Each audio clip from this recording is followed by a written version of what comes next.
can you first tell me, give me your name, and can you spell it too, just so I have it on record? Don't you have my card? I do have your card. Forget it. All right, so It's okay. yeah, my name is Orduyan, Okay. and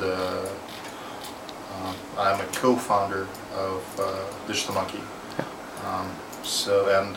Digital Monkey, there was many reasons why Digital Monkey came to be, and one of them was to give former students an opportunity to actually both come here and to polish their skills once they're out of the academy, and also come here and work, so they can break a vicious circle of not having experience relevant to games in order to actually get into games.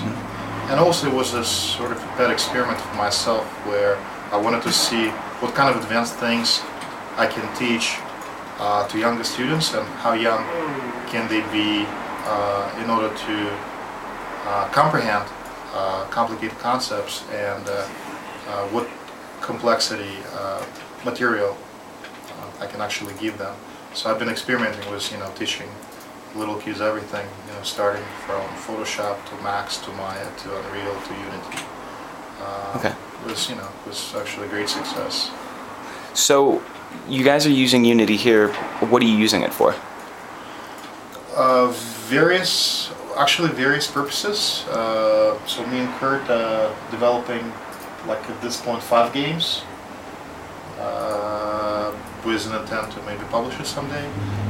Rich is actually using Unity because it's very spiffy, and you can make turntables, real-time turntables, which is a lot more interesting than pre-rendered turntable.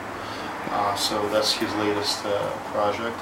And young kids who come to us, they all want to do 3D games, even though they're like 6. And for that, Unity seems to be the best platform because it's very flexible.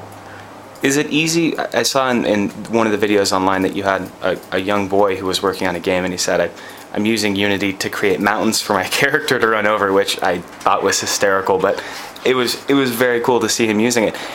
And I think in the video it said that he'd been using other platforms for about a year. How long does it typically take a student here, particularly the younger students, to get up and running on using Unity? Well, this specific kid, actually, we started him off with Game Maker. Basically, teaching Unity to younger kids requires an instructor who is actually comfortable with Unity, because there are areas of Unity that are very exciting and creating to kids, and easy for them to comprehend, and obviously areas of Unity that it's impossible for kids to actually figure out, and then that's where instructor comes in and basically makes that experience kind of seamless.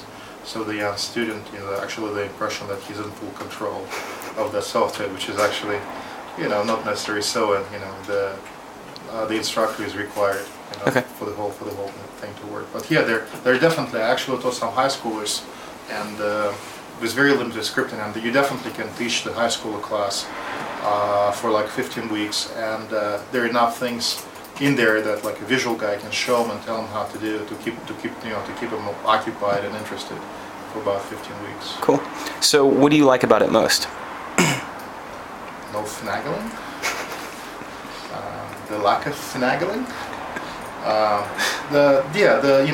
It seems to be very flexible, and in terms of both exporting and in terms of what you can do with it. So you can, if you want to do a 3D game, you can do it. If you want to do a 2D game, you can do it. If you want to do, a third-person game, first-person shooter. I mean, really, so far, like we haven't really bottom out the kind of things we can actually do with Unity. So far, like whatever crazy idea we actually would come up with, Unity was able to kind of meet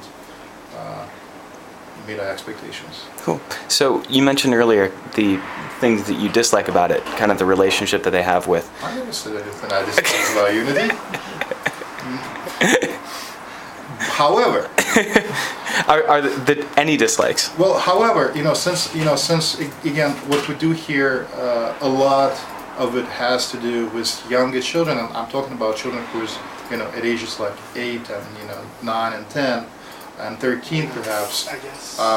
Like for us, it's kind of like my dream project. One of the things I would like to do is actually would like to maybe write some stuff for Unity that would make it a little bit more like Game Maker, where you can actually have like functions connected to buttons. They can be like kind of drop and drag type of stuff. Okay. So instead of like writing in script, kids can basically make like visual connections, and so if you like remember game making interface, I think it would be helpful to to school like this where you actually have some pre-built functions. Okay. Maybe cool. A little bit more expanded, so it's not. So it's more visual and like less you need to actually deal with scripting and syntax and all this kind of stuff.